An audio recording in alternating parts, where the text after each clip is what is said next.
তুমি অনেক দিন ধরেই বুঝতে পারছো তোমার ভেতরে কিছু একটা আছে, কিন্তু ঠিক বের হতে পারছে না। তুমি কাজ শুরু করো, আবার থেমে যাও। আইডিয়া আসে, তারপর মনে হয় না, এটা যথেষ্ট ভালো না। তুমি স্ক্রল করো, অন্যদের কাজ দেখো, মনে মনে বলো ওরা পারে, আমি কেন পারি না। দিন যায়, তুমি ব্যস্ত থাকো, কিন্তু এগোও না। রাতে শুয়ে ভাবো আজও কিছু শুরু করা হলো না। আজকের অডিও বুক এমন একটি শক্তিশালী ধারণা নিয়ে, যা আপনার নিজের সম্পর্কে বিশ্বাস বদলে দিতে পারে। নাম তার ক্রিয়েটিভ কনফিডেন্স। আমরা অনেকেই ভাবি সৃষ্টিশীলতা কেবল শিল্পীদের জন্য, কেবল আঁকিয়ে লেখক, সঙ্গীত শিল্পী বা ডিজাইনারদের জন্য।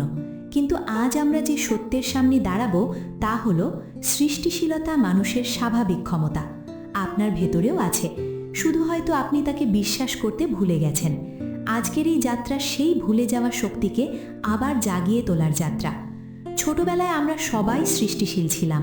আমরা প্রশ্ন করতাম, নতুন কিছু বানাতাম, অদ্ভুত সব আইডিয়া ভাবতাম, ভুল করতাম, আবার চেষ্টা করতাম। কিন্তু বড় হতে হতে আমরা শিখে যাই ভয়, ভুল করার ভয়, হাসির পাত্র হওয়ার ভয়, সমালোচনার ভয়, ব্যর্থতার ভয়। আর এই ভয় ধীরে ধীরে আমাদের ভেতরের সৃষ্টিশীল মানুষটাকে চুপ করিয়ে দেয়। আমরা ভাবতে শুরু করি, আমি সৃষ্টিশীল না, আমি আইডিয়া দিতে পারি না, আমি নতুন কিছু করতে পারি না। কিন্তু সত্যিটা হলো আমাদের ক্ষমতা হারায় না, আমাদের আত্মবিশ্বাস হারায়। ক্রিয়েটিভ কনফিডেন্স মানে হলো নিজের সৃষ্টিশীল ক্ষমতার ওপর বিশ্বাস। এই বিশ্বাস কোনো ম্যাজিক না, এটা ধীরে ধীরে গড়ে ওঠে কাজের মাধ্যমে। আপনি যখন ছোট ছোট সমস্যা সমাধান করতে শুরু করেন, নতুনভাবে ভাবতে শুরু করেন, চেষ্টা করতে থাকেন, তখন আপনার মস্তিষ্ক ধীরে ধীরে শিখে যায় আমি পারি। এই আমি পারি অনুভূতিটাই সৃষ্টিশীল আত্মবিশ্বাসের বীজ। আমরা অনেক সময় বড় আইডিয়ার অপেক্ষা করি, ভাবি মাথায় দারুণ কিছু এলে শুরু করব। কিন্তু সৃষ্টিশীলতা উল্টো পথে কাজ করে। আপনি কাজ শুরু করেন, আর কাজের মাঝখান থেকেই আইডিয়া জন্ম নেয়। আপনি চলতে শুরু করলে পথ তৈরি হয়, বসে থাকলে কিছুই আসে না। তাই প্রথম শর্ত হলো অ্যাকশন। ছোট, অসম্পূর্ণ, অনিশ্চিত হলেও অ্যাকশন। ভুল করা এখানে শত্রু নয়, শিক্ষক। আমরা ভুলকে অপমান ভাবি, কিন্তু ভুল আসলে তথ্য দেয়, বলে দেয় কি কাজ করছে না।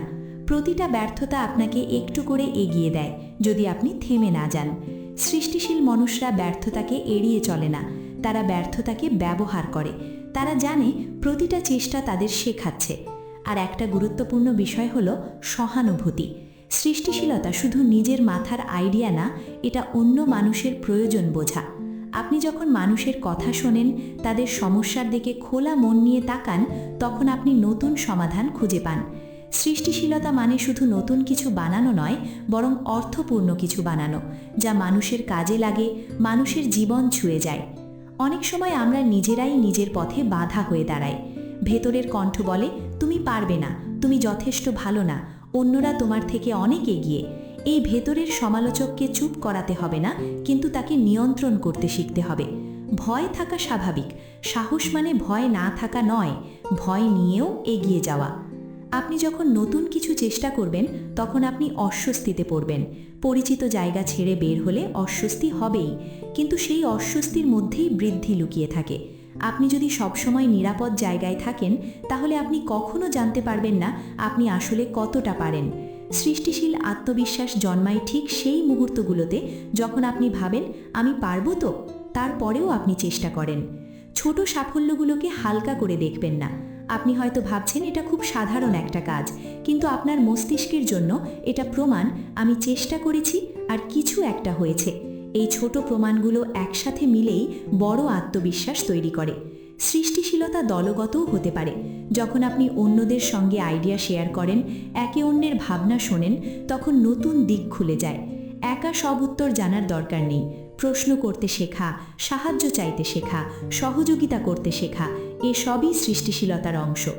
মনে রাখবেন, সৃষ্টিশীল মানুষ হওয়া মানে সবসময় বড় কিছু বানানো নয়, এটা একটা মানসিকতা। আপনি প্রতিদিনের সমস্যাকেও নতুন চোখে দেখছেন কিনা, পুরনো পথের বদলে নতুন পথ খুঁজছেন কিনা, সেটাই আসল। অফিসে, বাড়িতে, পড়াশোনায়, ব্যবসায়, সব জায়গাতেই সৃষ্টিশীলতা কাজ করে। আপনি যদি নিজেকে সৃষ্টিশীল ভাবতে না পারেন, তাহলে আজ থেকে নিজেকে অন্য নামে ডাকুন, শেখা মানুষ। কারণ সৃষ্টিশীলতা মানে শেখা, পরীক্ষা করা, উন্নতি করা। আপনি শিল্পী না হলেও আপনি একজন নির্মাতা। আপনি নিজের জীবন গড়ছেন প্রতিদিনের সিদ্ধান্ত দিয়ে। একটা সময় আসবে যখন আপনি দেখবেন আপনি আগের মতো আর ভয় পাচ্ছেন না, কারণ আপনি জানেন চেষ্টা করলে কিছু না কিছু হয়। সবসময় সাফল্য না এলেও শেখা আসে, আর শেখা কখনো বৃথা যায় না। আজকের এই অডিও বুকের শেষের দিকে এসে একটা কথা স্পষ্ট করে বলতে চাই, আপনি সৃষ্টিশীল হওয়ার অনুমতি নিয়ে জন্মেছেন। কেউ আপনাকে সেই অনুমতি দেবে না। আপনাকেই নিজেকে বিশ্বাস করতে হবে। আপনি ভাবার চেয়ে অনেক বেশি সক্ষম। জীবনের পাঠশালার পক্ষ থেকে আজকের এই যাত্রায় সঙ্গে থাকার জন্য অসংখ্য ধন্যবাদ। আপনার ভেতরের সৃষ্টিশীল আত্মবিশ্বাস যেন জেগে ওঠে, আপনার ভয় যেন ধীরে ধীরে শক্তিতে বদলে যায়, আর আপনি যেন প্রতিদিন একটু করে নতুন করে ভাবতে, চেষ্টা করতে, তৈরি করতে পারেন। আবার দেখা হবে পরের অডিও বুকে। ততদিন নিজেকে বিশ্বাস করুন, চেষ্টা চালিয়ে যান, আর মনে রাখুন আপনার ভেতরেই আছে অগণিত সম্ভাবনার আলো।